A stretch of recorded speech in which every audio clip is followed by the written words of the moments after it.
I'm here on scholarship at Mercy, and for me, that has meant that they believed in me. My eyes have been opened to so many new things that I wouldn't have gotten had I not been able to go to Mercy. Like, I can sit here and say, hey, I did it myself, but that would be a lie. I have to be honest. Because of a lot of people in the back, they just made everything happen for me. Mercy is very good for vets. I constantly pinch myself and realize, wow, this is not a dream. I'm actually in college. My name is Juan Garcia. I was born and raised in the Bronx. My name is Darwin George, and I am from the Dominican Republic. I'm Jadine Norman, I'm 20 years old, and I'm from Flint, Michigan. I'm the youngest of 6. I have 4 older sisters, and I had an older brother. When I was 15, my mom passed away from breast cancer. And my brother passed away when I was 17. He was shot due to drugs. That was also a catalyst for me getting out of Flint. Since the demise of the auto industry, kids growing up in that area, there's not opportunity. So that's why they kind of fall into this rut of staying in this area and not really having aspirations and motivation to do anything else. When I was a senior in high school, I was on a trip with my virtual enterprise class. Dean Weiss was the keynote speaker at this event and came up to me and asked, what my GPA was, and he said, hey, how would you like to come out to New York for a weekend? And I said, wow, that would be great. It's like, one of those. As soon as I stepped onto the Mercy College campus, I knew. I just knew. It was so different from anything I had felt before. I was basically surrounded by people who had the same goals as I did. You represent the product, so if you don't walk in that door and look confident, why should they be confident to buy your product?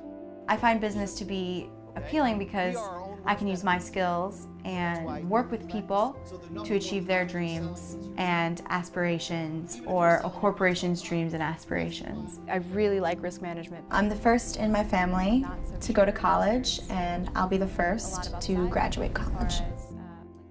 When I was in high school, I didn't get any scholarships, so I says, okay, I'm gonna go to the military. And from the military, I'll get the GI Bill, and then I'll go to college. They'll pay for college. I was in the Navy, and I went in as a machinist mate, which is basically an engineer. And I was in the ship's self-defense force, which is a counter-terrorist team for the ship. Obviously, the GI Bill doesn't take care of everything, so Mercy does do a great job of helping out with a lot of other programs that help you pay for your college degree. They need a warrant to arrest him. In Mercy, I learned that there's other ways of thinking about things, to consider the other person's point of view, which has helped me out immensely. When I came to the United States, I was already 18 years old, and I only spoke one language, Spanish.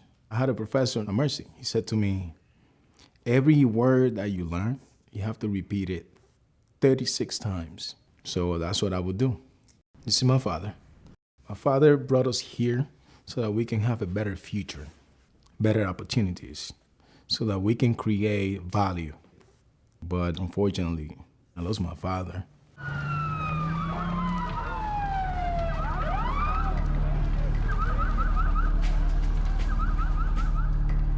When I lost my father, I felt it was the end of the world. And I said, hey, God, if we can switch place, take me. I remember losing that semester, the whole semester I was out. Next semester, I'm ready to go back. And then the house burns. The whole building burned down. Now I'm homeless. So after I go through this, I wanted to go back to Mercy. I think if Mercy had rejected me because you don't have the finances, I think it might be the different ending for me. Meaning that, forget it, not going back, can't afford it anyways. I'm not gonna do this now, I'll do it later. And then later could have become later and much later, and probably never. In certain points in my life, I made a decision that could have went a different way had I not had the lessons that I learned at Mercy. And it would have been dramatically different outcome than where it is now. I could have been in prison, jail, or on the wrong side of the law, yeah. We're just coming out of some hard times where we were scrapping together stuff in order to pay the bills and feed the kids. Going to school now and having work full time has been great, and been able to get a lot of bills paid. Right now I work at the Marquee Theater, which has the hit show On Your Feet. The story of Emilio and Gloria Estefan. I'm the backstage doorman there. I study whenever I can catch a break. Tonight's show is gonna be crazy. Always is. It always is. He's the best. Forget intelligence, it's the discipline that changes the game. So did not only go for the bachelor's. Darwin George. I went for the master's.